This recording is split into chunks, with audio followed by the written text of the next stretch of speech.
오늘은 함께 읽으신 본문의 말씀으로 좋은 나무가 좋은 열매를 맺습니다 라고 하는 너무나 당연한 것 같지만 저희가 잘못 이해하고 있었을 본문에 대해서 한번 다시 말씀 나누는 시간 가지려고 합니다. 온 2019년도에는 저희 교회가 어떤 비전을 가지고 하나님 앞에서 씨름하기로 했냐 하면 하나님의 은혜를 사모하는 한 해가 되었으면 좋겠다라고 하는 마음으로 조금 더 구체적으로는 하나님의 복을 추구하는 한 해가 되었으면 좋겠다라고 하는 게 우리들의 소망으로 잡기로 했습니다. 여러분, 복이라고 하는 단어는 성경 안에서는 매우 의미 있고 중요하고 좋은 단어입니다. 그런데 이것을 교회 안에 혹은 기독교를 평가하는 많은 분들이 기복주의다, 기복신앙이다 이런 말들을 쓰면서 왠지 교회가 마음껏 써도 될 단어를 잘 못 쓰게 된 거예요. 그래서 교회가 복을 이야기하고 그러다가 보면 왠지 좀 신앙이 저급하거나 어린 신앙처럼 느껴지고 그런 평판을 듣게 되는 그런 두려움이 있어서 그런지 이 단어를 많이 사용하지 않게 되어버리게 되었어요. 그러나 저는 성경을 읽으면서 저와 여러분이 가져야 할 태도가 성경이 예스라고 하면 예스고 성경이 노라고 하면 노다라고 하는 태도로 우리가 가져야 한다면 저는 당연히 하나님의 복에 대한 이야기도 우리 교회가 잘 붙들고 있어야 된다. 왜냐하면 성경은 창세기부터 마지막에 이르기까지 복에 대한 이야기를 굉장히 많이 합니다. 아브라함을 가리켜서는 내가 너를 복의 근원으로 삼을 것이다. 내가 너의 복이다. 하나님이 그렇게 말씀도 하셨고요. 복 있는 사람은 이렇게 말씀하기도 하잖아요. 그죠? 그럴 뿐만 아니라 예수님께서도 8가지 팔복에 대해서 말씀하셨어요. 복이라고 하는 게 어떤 개념이냐 하면 하나님께서 우리에게 부어주시는 하나님의 선물이 복이거든요. 그러니까 우리가 복을 구한다라고 할 때 우리가 하나님께로부터 우리에게 내려오는 선물을 구하는 것이라고도 할 수 있는 거예요. 그러니 꼭 기도하실 때마다 저는 우리 계산자유교 식구들을 올 1년 동안에 올 1년뿐만 아니라 이후로 꼭 하나님의 은혜를 구하시기를 바라요. 근데 하나님의 은혜라고 하는 단어를 떠오실 때마다 한 단어를 같이 떠올리세요. 복이라고 하는 단어를. 그러니까 은혜는 복인 거예요. 복은 은혜이고요. 은혜가 더 큰 개념이라면 복은 구체적인 나의 일상의 삶의 구체적인 영역에서 하나님이 내게 은혜를 베풀어 주신 것, 그것을 복이라고 할 수 있는 거예요. 예를 들어서 배우자의 복이란 게 뭘까요? 하나님이 내게 은혜를 베풀어 주셨는데 내게 남편과 아내를, 좋은 남편과 아내를 주신 것, 이게 복인 거죠. 그게 은혜인 거고요. 구체적인 게 복이거든요. 그러니 담대하게 기도하십시오. 담대하게. 하나님, 올 한 해 제 인생에 하나님의 복을 허락해 주십시오. 기도하는 여러분 되시기 바랍니다. 그런데 우리가 본질적으로 추구해야 될 5가지 영역의 복을 제가 여러분에게 정리해 드린 거예요. 지금까지 4가지 설교를 하고 오늘 마지막 5번째 설교를 하도록 하겠습니다. 그 4가지 잠시 점검합니다. 첫 번째는 무슨 복이었어요? 예배의 복이었어요. 예배의 복. 예배에 복이 필요해요, 여러분. 예배 시간에 하나님의 은혜 받으셔야 돼요. 예배의 본질이 뭐라 그랬습니까? 하나님을 만나는 거죠. 여러분이 예배 시간이 어찌 보면 얼마나 그 순서나 이런 것들이 치밀하지 못하고 허술해 보입니까? 그리고 우리에게 얼마나 익숙한 순서들입니까? 지난 많은 시간 동안 예배를 드려왔고 우리는 많은 시간 예배를 드릴 거예요. 그런데 여러분, 그 시간과 다른 예배를 드릴 수가 있어요. 하나님을 만나기만 하면요, 하나님을 만나기만 하면 그 순서가 어떠하든 지금까지 내가 어떤 예배를 드렸든 관계없이 정말 놀라운 일들이 우리에게 일어날 수 있어요. 그러니까 여러분, 우리 일상의 삶에서 가장 놀라운 시간이 이 예배 시간이거든요. 왜냐하면 저와 여러분이 마음으로부터도 준비하잖아요. 나는 하나님 만나러 나간다. 그리고 하나님께서 하나님의 사람들을 만나주는 공동체적인 시간으로 가장 강력하게 쓰시는 시간이 예배예요. 이렇게 생각하시지 않으셔야 돼요. 예배 시간에 하나님 못 만나고 나는 다른 시간에 만날 수 있다 생각하실 수 없어요, 여러분. 그러니까 예배 시간에 하나님 만나셔야 되는 거예요. 이 시간은 정말 놀라운 시간인 거예요. 그러니 내가 어떤 시간에 참여한다 생각하지 마시고 관념을 바꾸시는 거죠. 관점을 바꾸시는 거예요. 예배당 올 때마다 나는 오늘 하나님 만나러 간다. 근데 하나님 만나는 방법과 통로가 매우 다양한 거예요. 어떨 땐 하나님이 기도를 사용하실 수 있어요. 어떨 땐 찬양을 사용하실 수 있어요. 어떨 땐 설교를 사용하실 수 있어요. 어떨 땐 설교자가 하는 성경 구절 인용한 거 있잖아요. 그걸 하나님이 사용하실 수 있거든요. 하나님이 하나님의 복을 일으키는 도구를 제한하지 않으셨어요. 제가 계속 설명해 드리잖아요. 물을 가르시는 방법을 달리 사용하셔요. 그죠? 홍해를 가르실 때는 모세의 지팡이를, 요단강을 가르실 때는 그냥 물속으로 걸어 들어가라는 거예요. 왜 이렇게 자꾸 방법을 다르게 하실까? 비슷한 유형의 사건에서도 그거는 저와 여러분이 그 방법에 집중하지 말고 방법을 사용하시는 하나님께 집중하라고 하는 거거든요. 다른 사람은 100일 동안 기도해서 은혜를 받았대요. 그 방법에 집중하지 마셔야 돼요. 저와 여러분이 뭐에 포커스를 맞춰야 되느냐?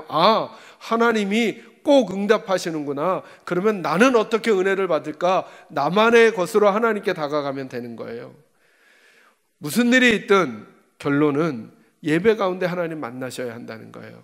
그 복이 여러분에게 있기를 주의 이름으로 축원합니다. 두 번째 복은 무슨 복이었죠? 예배가 하나님과의 만남이라면 두 번째는 사람과의 만남이 중요해요. 그런데 그냥 사람이 아니라 하나님의 사람이 우리 옆에 있어야 돼요. 꼭 기도하셔요. 꼭 기도하셔요. 내 옆에 하나님의 사람을 붙여달라고. 많은 사람들 있잖아요. 많은 사람들이 있는데 그 중에 하나님의 사람이 내 인생 가운데 있느냐 없느냐가 중요해요.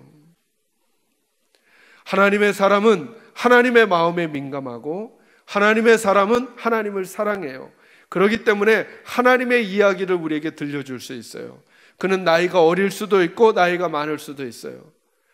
그는 교회를 오래 다녔을 수도 있고 그렇지 않을 수도 있어요. 그러나 어떤 사람이든지 간에 저와 여러분이 찾아내는 사람 말고 하나님이 우리에게 보내주시는 사람을 우리가 하나님께 구하자는 거예요. 그래서 한번 기도하자는 거예요. 꼭. 왜냐하면 내가 찾으면 내가 찾는다는 게 뭘까요, 여러분? 결국 결정을 내가 하거든요. 이게 우리의 한계예요, 여러분. 결국 내가 결정하잖아요. 내가 A와 B라는 사람 중에 내가 결정하는 거예요. 내가. 근데 여러분 생각해 보세요. 나라고 하는 사람이 불완전하거든요. 나라고 하는 사람이 불완전한데 내가 선택한 A가 맞다고 어찌 장담할 수 있어요? 내가 선택한 B가 맞다고 어떻게 장담할 수 있어요? 그러니 하나님을 의존해야죠. 여기에 믿음이 필요해요. 하나님, 내게 하나님의 사람 보내주세요. 하나님의 사람 보내주세요. 그리고 우리가 좋은 하나님의 사람이 돼주는 거예요. 세 번째 만남은 뭐와의 만남이에요? 말씀과 만나는 복이 필요하다는 거예요. 제가 이 구도 설명해 드렸죠. 사람은 흙으로 빚어지고 그리고 하나님이 그 코에 생기를 불어 넣으셔야만 생명이 되었다, 이렇게 말씀드렸잖아요. 그래서 사람은 흙과 하나님의 생기와 합쳐져야 생명이 되는 거예요. 이거는 패턴이에요. 패턴. 그러니까 사람은 떡으로만 살 수 없다는 거예요.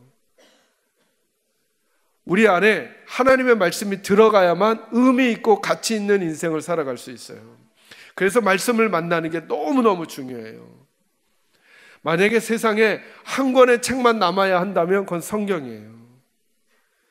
모든 책은 다 지나가게 돼 있어요. 그러나 성경은 태초부터 그리고 이 세상이 없어진 그 이후에도 존재하게 될 거거든요. 왜요? 그 가치와 존재 양식이 다르기 때문에 그래요.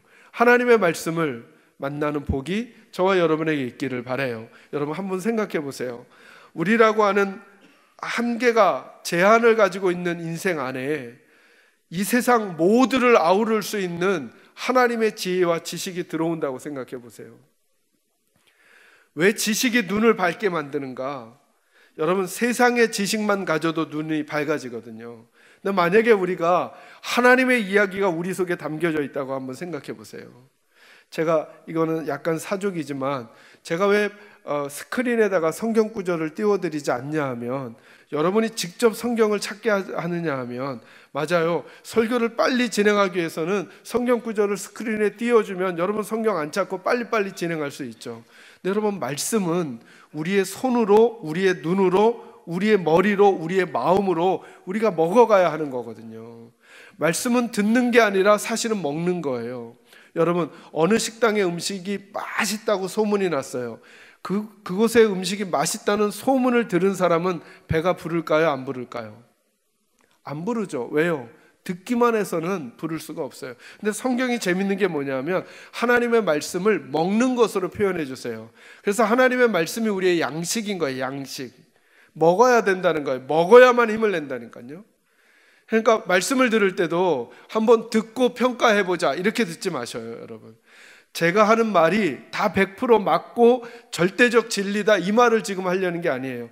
여러분들이 듣는 하나님의 말씀을 대할 때 사람의 말로 듣지 않고 하나님의 말씀으로 듣고 먹어야 되겠다고 하는 태도로 말씀을 대하잖아요. 그때 하나님의 성령께서 우리에게 말씀을 먹여주셔요. 말씀이 들어오면 말씀은 세상 지식과 정보와 달라요.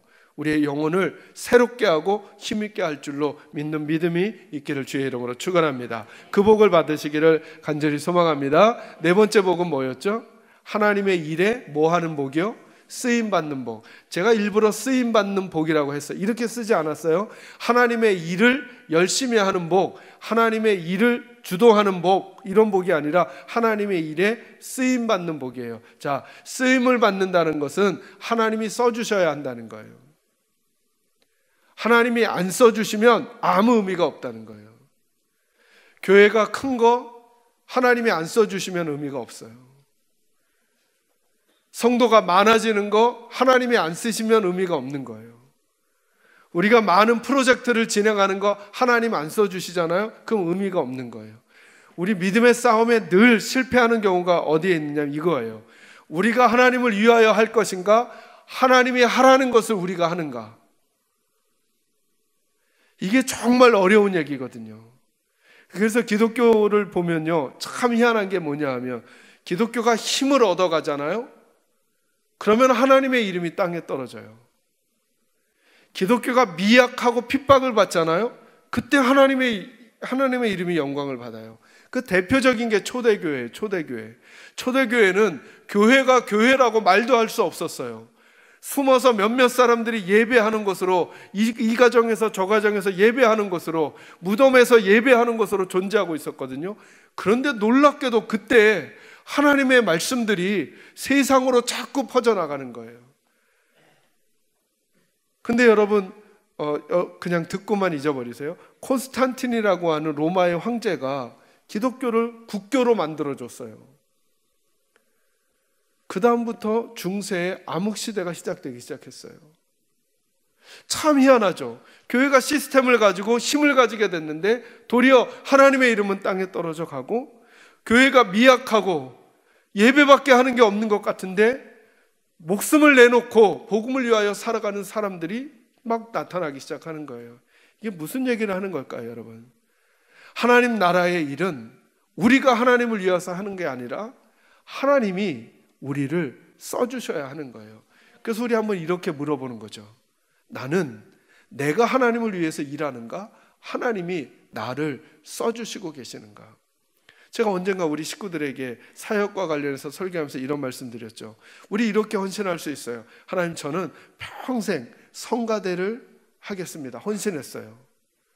이건 내가 하나님을 위해서 헌신하는 거죠.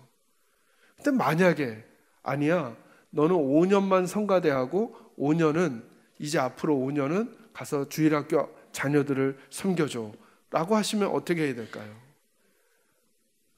나는 평생 교사로 헌신했어.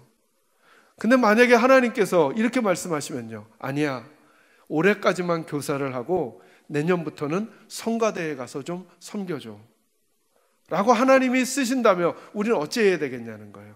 어떤 게 하나님의 일이냐는 거예요.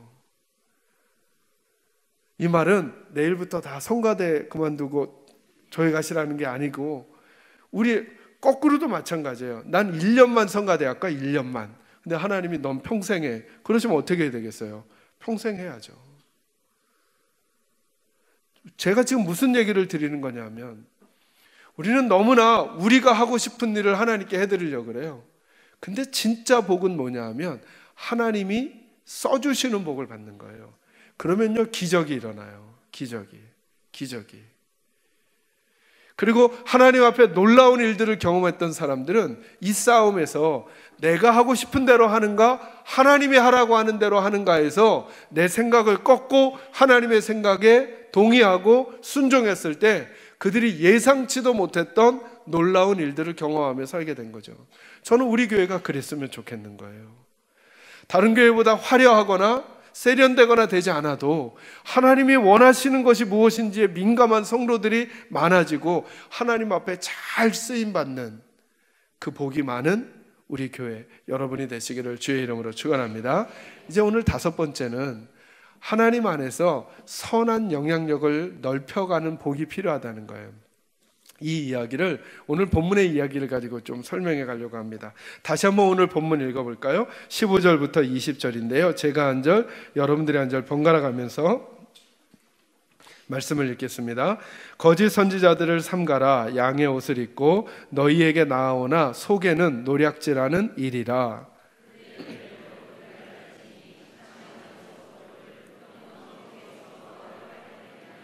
이와 같이 좋은 나무마다 아름다운 열매를 맺고 못된 나무가 나쁜 열매를 맺나니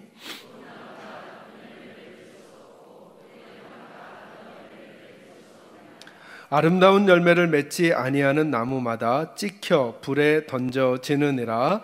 이러므로 그들의 열매로 그들을 알리라. 아멘. 여러분, 이 말씀이 무슨 뜻이죠? 읽으셨으니까 한번 생각해 보세요. 이 말씀을 읽을 때 좀 찔리세요? 아니면 이제 마음이 평안해지시고 그러는 쪽이세요? 방향으로 봤을 때 여기 뭐라 그래요? 좋은 나무가 뭘 맺는다고요? 좋은 열매를. 나쁜 나무는 나쁜 열매를 맺는다는 거예요. 그럼 우리 이런 성경 구절 읽으면 자연스럽게 생각하게 되죠. 옆 사람은 좋은 열매인가 나쁜, 이렇게 생각하지 않고 나는 좋은 열매를 맺고 있나 나쁜 열매를 맺고 있나 이런 생각이 들죠. 근데 오늘 성경이 뭐라 그러냐면 나쁜 열매를 맺고 있으면 무슨 나무라고요? 그리고 그 나쁜 나무는 찍혀서 불에 던져지게 될 거라는 거예요. 그 얘기처럼 들리죠, 그죠? 그래서 이 말씀이 저는 오해되고 있다고 생각하는 거예요. 자, 이 질문부터요. 여러분은 좋은 열매를 맺고 있으세요? 나쁜 열매를 맺고 있으세요? 과감하게 여쭙겠습니다. 좋은 열매 손 들어 주시죠. 우리 막 찾아갈 거예요, 내일 있다가.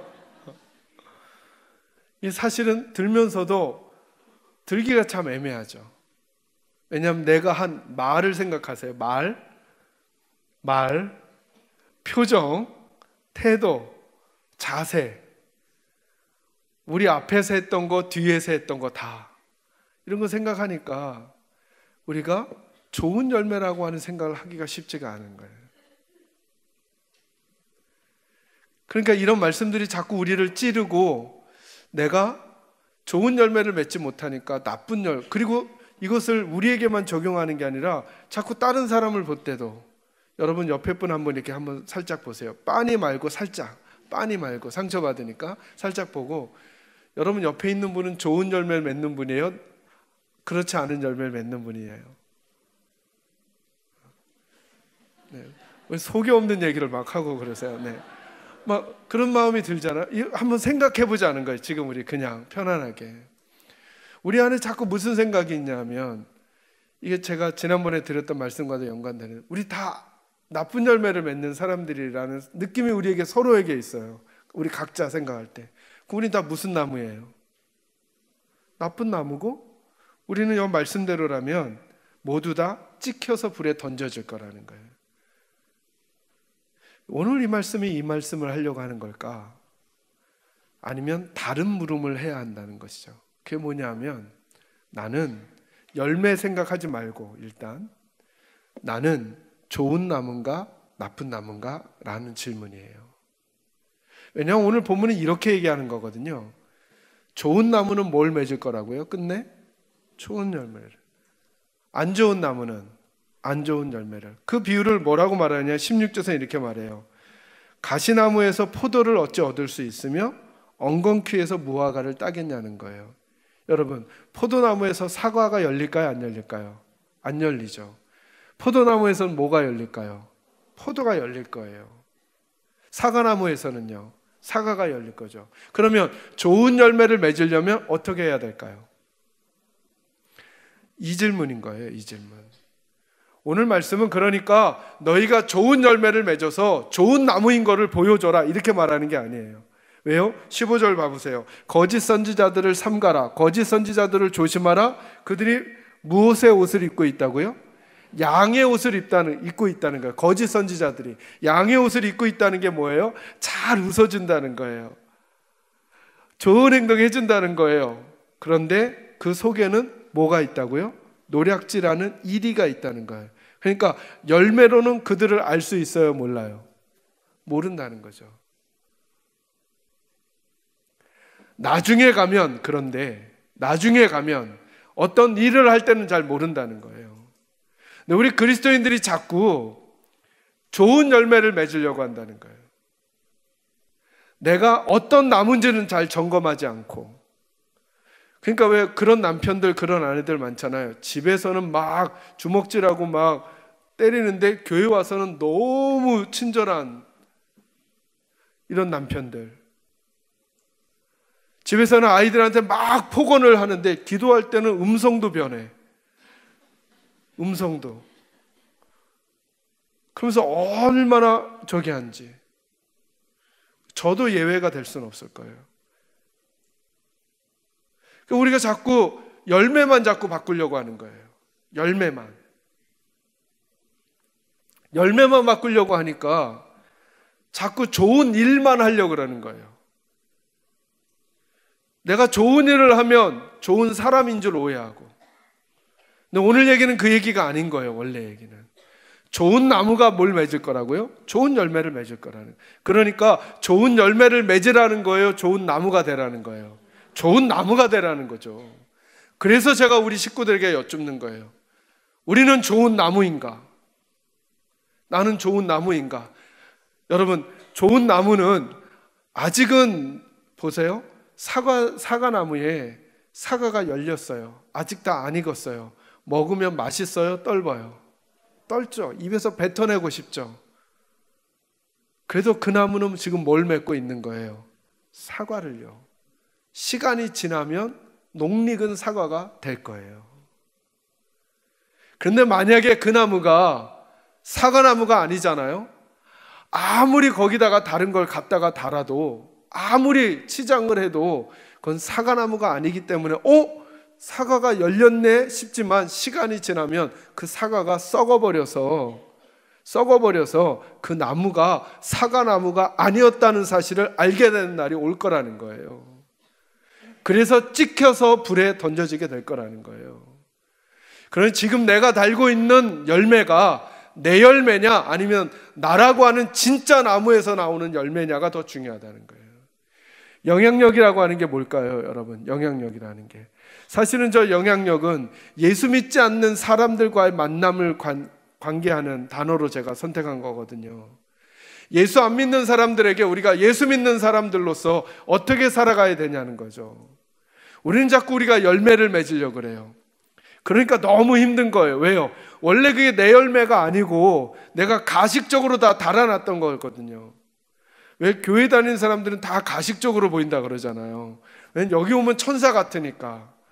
근데 직장에 가고 집에 가고 일터에 가고 사회로 나가면 그렇지 않으니까. 교회가 늘 하는 말이 사랑 말하는데 그 사랑을 외치는 사람들이 식당에 와서 하는 행동이, 그 사랑을 외치는 사람들이 직장에 와서 하는 행동이, 그 사랑을 외치는 사람이 집에 와서 하는 행동이 그렇지 않으니까 우리는 늘 가식적이다라는 부담감을 갖고 있잖아요. 우리 스스로도.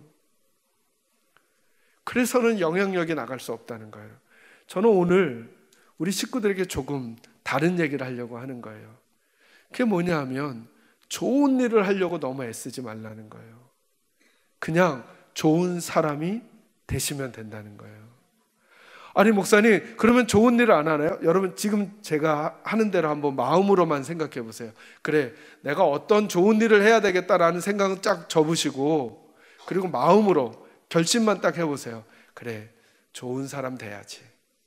그냥 마음으로만 좋은 사람 돼야지 하고 생각하고 옆에 사람을 보거나 아내를 보거나 남편을 보게 되면 여러분에게서 나오는 여러분의 진짜 열매가 나가기 시작해요. 나 좋은 아내 돼야지. 나 좋은 남편 돼야지. 근데 우리는 좋은 나무가 되는 문제에 대해서는 소홀히 하고 잊어버리고 나라는 존재가 어떤 존재인가는 생각하지 않고 자꾸 열매 얘기만 하려고 하는 거예요. 그러다 보니까 이건 싸움이 잘 안 돼요. 여러분, 이단 공동체 있잖아요. 제가 4년 전인가에 이단에 빠진, 신천지에 빠진 우리 대학생 하나를 상담하게 됐거든요. 근데 그 아이에게 제가 물었어요. 왜 그렇게 이단에 가냐? 잘못된 가르침을 하는데, 목사님, 거기는 너무 좋아요. 아니, 거기가 뭐가 그렇게 너무 좋냐? 그랬더니 누나들이 너무 잘해준다는 거예요. 그래서 지금 목사님하고 얘기하는 이 순간에도 자기는 거기 가 있고 싶다는 거예요. 이 아이가 어떻게 저에게 오게 됐냐면요, 부모님은 이 아이가 학교를 다니는 줄 알았는데 1년 전에 휴학하고 그 공동체 안에 가서 살고 있었던 거예요. 이제 군대 갈게 휴학을 했으니까 입영영장이 나왔잖아요. 그것 때문에 부모님이 알게 되고 그러면서 이야기하게 되다가 군대 가기 전에 저랑 만난 거예요. 근데 이 아이가 저한테 왔으니까 어쨌든 나오려는 마음은 있었던 거겠죠. 근데 제가 드리고 싶은 말이 뭐냐면 그 공동체가 너무 친밀하고 잘 챙겨주고 사랑을 베풀어 준다는 거예요. 교회는요, 인사하래도 잘 안 하잖아요. 아까 열매만 딱 놓고 보면 어디가 더 따뜻하고 아름다운, 저는 우리가 그러지 말아야 된다는 게 아니에요. 어디가 더 따뜻하고 아름다운가, 열매만 가지고는 모른다는 거예요. 그들이 좋은 나무가 아니면 그 열매가 시간이 조금 지나잖아요. 그 열매가 썩어서 왜 그렇게 단척했는지, 왜 그렇게 착한 척 했는지, 왜 그렇게 의로운 척 했는지 그 본래 이야기가 나오면 그때는 나쁜 나무였기 때문에 지울 수 없는 아픔을 경험하게 될 거라는 거예요. 근데 우리도 똑같은 방식으로 예수 믿지 않는 사람들에게 하지 말자는 거예요.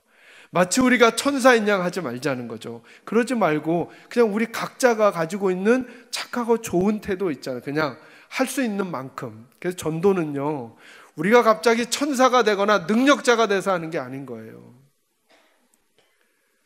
우리 계산제일교회 식구들이 그냥 아주 작은 부분에서부터 그냥 마음으로 그래, 좋은 사람 되자. 저는 그냥 좋은 목사 되자. 여러분은 그냥 좋은 성도 되자. 여러분이 결심을 했어요. 지금 바로 좋은 성도 되자. 그리고 저를 보면 어떻게 보시겠어요? 쌍심지를 켜고 보시겠어요? 아니죠. 저도 마찬가지죠. 좋은 목사 되자. 좋은 나무 되자. 그리고 우리 성도들을 보면 어떻게든 성도들 이용해서 내 목회 성공해야 되겠다. 제가 이런 마음으로 보게 되겠냐고요. 근데 제가 자꾸 일에 집중하게 되잖아요. 그래, 내가 큰 일을 해야지 하게 되면 내 존재 양식을 잃어버리는 거예요. 그렇게 되면 내가 좋은 나무가 아니기 때문에 좋은 얘기를 막 하면 자꾸 뻥튀기를 막 해야 되고, 거짓을 진짜처럼 막 해야 되고, 다른 사람을 내 일에 동참시키려고 거짓 막 허황된 이야기들을 막 집어넣어서 끌어오게 된단 말이죠. 기독교는 그렇게 하지 않아도 돼요. 전도는 그렇게 하지 않아도 돼요.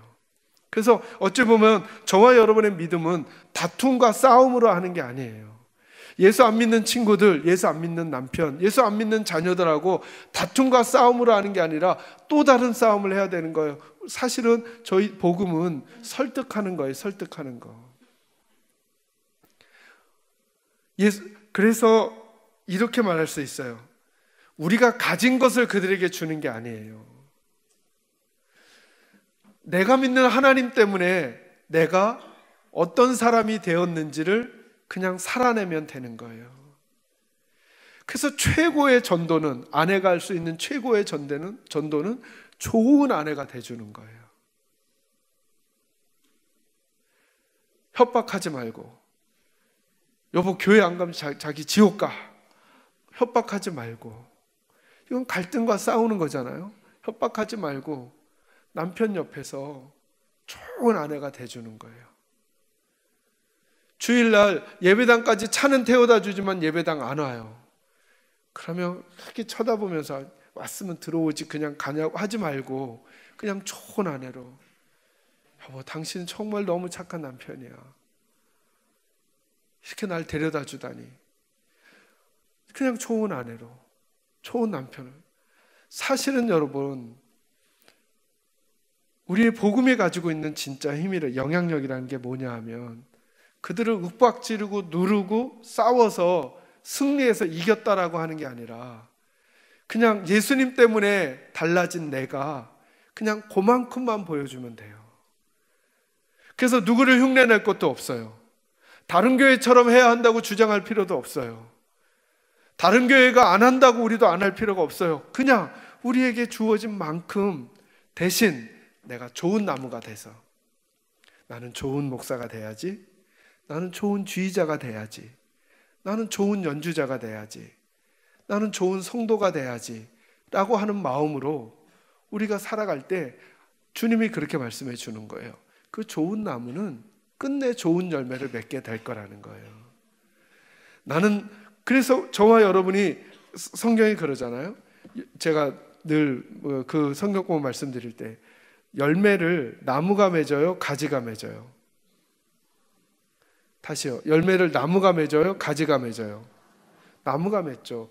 요한복음 15장에 예수님이 이 나무 얘기를 이렇게 다시 설명하시거든요. 내가 포도나무고 너희는 가지다, 이렇게 말해요. 그러니까 열매는 우리가 맺는 거예요, 예수님이 맺는 거예요? 예수님이 맺으셔야 된다니까요. 그럼 가지는 어떻게 하면 될까요? 나무에 잘 붙어 있는 거예요. 그러면 가지가 그때 나무가 되는 거죠. 그래서 나무이신 예수님이 우리한테 열매를 맺어 주시는 거예요. 이건 자연스러운 것이어야 되지, 억지로 갖다가 어디다가 얻어다가 달아놓으면 안 된다니까요. 달아놓으면 조금 있으면 냄새나요. 분명히 냄새나요. 분명히 냄새나요. 그렇게 의로운 일인데, 그렇게 기가 막힌 프로젝트인데, 거기서 분명히 죄의 냄새가 나고, 분명히 사람 냄새가 나고, 나중엔 먹지 못할 열매였다는 것이 드러나게 되는 거예요. 교회가 아무리 커져도, 사람이 아무리 많이 모여도, 우리가 하는 일이 아무리 의로워 보여도 거기서 자꾸 냄새가 나게 되는 거예요. 왜요? 그게 진짜 열매가 아니라 가져다가 달아놓았던 것이니까. 진짜 우리의 영향력이 뭐가 돼야 될까? 올 한 해 저와 여러분이 억지로 가져다가 단 그 열매 말고 이렇게 하는 거죠. 하나님, 제가 예수님께 붙어있는 좋은 나무 되게 해주세요. 그리고 제게서 나가는 자연스러운 열매들이 있게 해주세요. 사모하는 거죠. 저는 그래서 우리 사랑하는 계산제일교회 식구들이 착하고 좋은 나무가 되기를 주의 이름으로 축원합니다. 아니요, 기억하세요. 예수 믿는 우리들은 이미 좋은 나무임을 믿으시기 바랍니다. 한번 따라합니다. 나는 좋은 나무다. 네, 제가 이렇게 하잖아요. 다시요. 나는 좋은 나무다. 옆에 분에게도 알려주세요. 저는 좋은 나무입니다. 알려주세요. 그러면 꼭 네가 뭐 이러지 말고요. 네. 좋은 나무도 열매가 안 맺혀 있을 수 있나요? 그럼요. 아직 아닐 수 있죠. 떫을 수 있죠. 그래서 우리가 기다려주는 거예요. 집사님 기다려주시고, 권사님 기다려주시고, 저도 좀 기다려주시고요. 저도 더 단 열매를 맺을 때까지 우리는 좋은 나무니까 끝내 좋은 열매를 맺을 거예요. 믿으시고 그 믿음의 삶을 살아가시는 우리 모두가 되기를 주의 이름으로 축원합니다. 기도하겠습니다. 거룩하신